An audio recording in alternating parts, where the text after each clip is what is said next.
বন্ধুরা, মেয়েটি পেটে বাচ্চা নিয়ে হাসপাতালে খাবার পৌঁছে দিতে এসেছিল, কিন্তু তার কল্পনাই ছিল না এখানে তার সন্তানের বাবার সাথে দেখা হয়ে যাবে। সিইও তাকে এক নজর দেখেই চিনে ফেললেন। ঠিক সেই মুহূর্তে মেয়েটি সামান্য বকশিশ পেয়ে খুশি হচ্ছিল, কিন্তু হঠাৎ সিইও তাকে ধরে বললেন, তুমি। মেয়েটি বুঝতে পারলো এই মানুষটি সেই ব্যক্তি যার সাথে এক মাস আগে তার এক রাতের সম্পর্ক হয়েছিল। সিইও কোনো কথা না বলে তাকে বাইরে নিয়ে গেলেন। মেয়েটি গাড়ির দরজা খোলার সময় হঠাৎ হাঁটুতে আঘাত পেল। সিইও দ্রুত তাকে বসতে সাহায্য করলেন, তারপর গাড়ি থেকে ওষুধ এনে লাগিয়ে দিলেন। সিইওর এই কোমল ব্যবহার দেখে মেয়েটি মনে মনে ভাবলো, এই মানুষ সত্যি দায়িত্বশীল ও ভদ্র। তাই সে সিদ্ধান্ত নিল তাকে নিজের গর্ভাবস্থার কথা জানাবে। কিন্তু ঠিক তখনই সিইওর গাড়িতে একটি কার্টুন দেখতে পেল। সে মনে মনে ভাবলো, সিইও নিশ্চয়ই বিয়ে করে ফেলেছেন। তার সংসার ভাঙতে চায় না বলে সে তার গর্ভধারণের খবর লুকিয়ে গেল। পরের মুহূর্তেই সে ফোনে দেখে চিৎকার করে উঠল। সিইও জিজ্ঞেস করলো, কি হয়েছে? মেয়েটি কান্না ভেজে গলায় বলল, আমার অ্যাকাউন্টে 500 টাকা ছিল, ওটা ছিল আমার কঠোর পরিশ্রমে উপার্জিত টিউশন ফি। মা চুপি চুপি সব টাকা তুলে নিয়েছে। রাগে দুঃখে মেয়েটি ছুটে বাড়ি চলে গেল। সিইও এটা দেখে সঙ্গে সঙ্গে সহকারীকে বললেন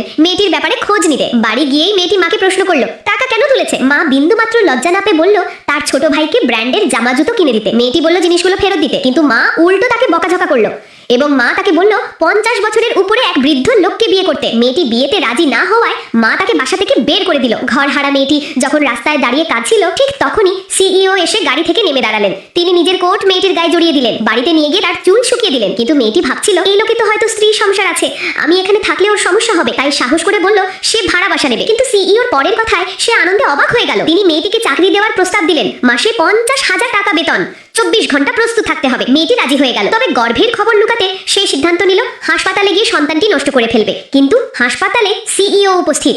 মেয়েটি ভয় পেয়ে বলল সে শুধু রক্ত স্বল্পতা পরীক্ষা করাতে এসেছে। কিন্তু সিইও তাকে কাজের অজুহাতে ফিরিয়ে নিলেন। গাড়ি থেকে নামার সময় গর্ভ পরীক্ষার রিপোর্ট নিতে ভুলে গেল। সিইও এটা দেখে ভাবলেন এ সন্তান হয়তো তারই। এদিকে সিইওর দাদিও ওই মেয়ের কথা শুনলেন, ছবিও দেখলেন। তিনি মেয়েটিকে পরীক্ষা করতে পরদিন পরিষ্কার কর্মীর ছদ্মবেশে কোম্পানিতে গেলেন। সাফাই করার সময় তার সাথে ধাক্কা লাগলো এক টাক মাথা লোকের। লোকটি রেগে গিয়ে দাদিকে ফেলে দিল। দাদির হার্ট অ্যাটাকের মতো অবস্থা হলো।